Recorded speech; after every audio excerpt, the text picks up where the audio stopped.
Assalamualaikum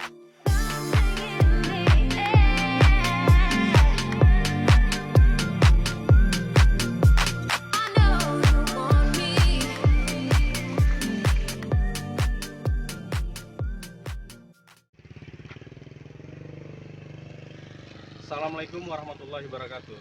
Selamat pagi, salam sejahtera untuk kita semua. Bertemu kembali dengan saya, Amri Ananda, staf sub bagian verifikasi bagian pembiayaan PTPN 1.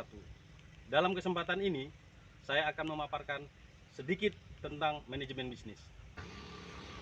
Usaha perkebunan adalah usaha yang meliputi kebun dan pabrik yang bekerja sesuai dengan sistem yang baku, sehingga membentuk komunitas dan berinteraksi dengan lingkungan sekitar.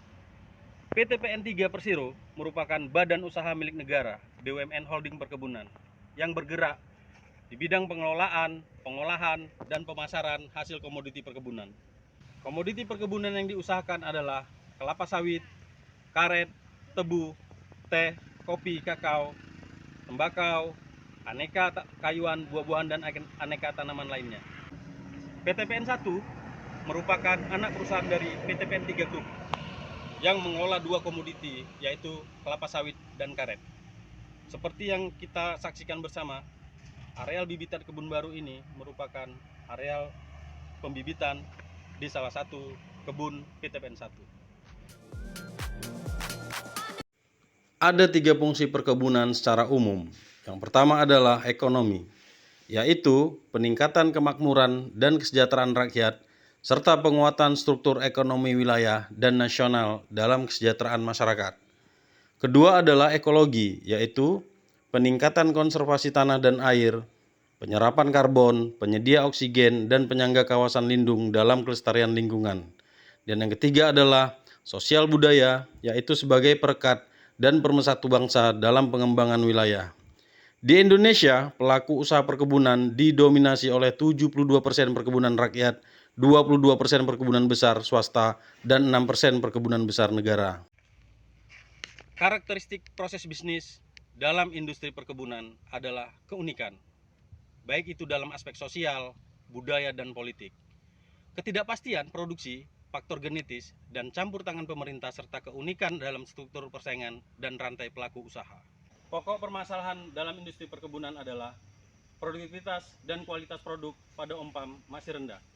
Sentra produksi ompam tersebar di daerah, persaingan bahan yang baku yang relatif kurang sehat, industri pengolahan ompam belum berkembang, pajak dan berbagai pungutan, ekonomi biaya tinggi, kualitas dan komitmen SDM pekebun relatif masih rendah, serta tekanan isu-isu global baik lingkungan, keamanan pangan, dan lain-lain.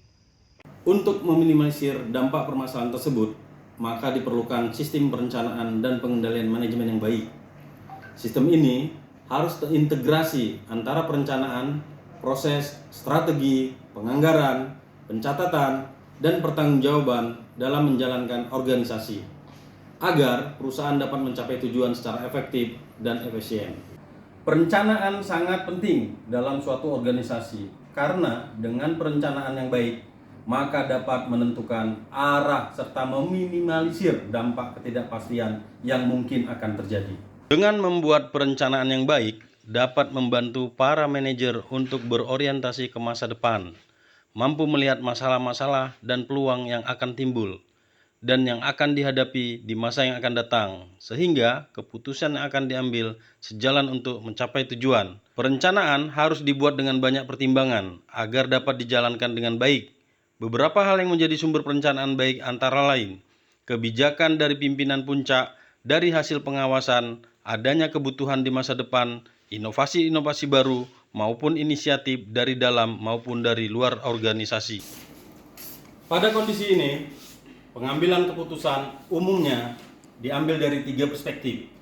Yang pertama adalah rational decision, yaitu jenis pengambilan keputusan di mana pilihan bersifat logis dan konsisten, serta memaksimalkan nilai dalam batasan-batasan spesifik.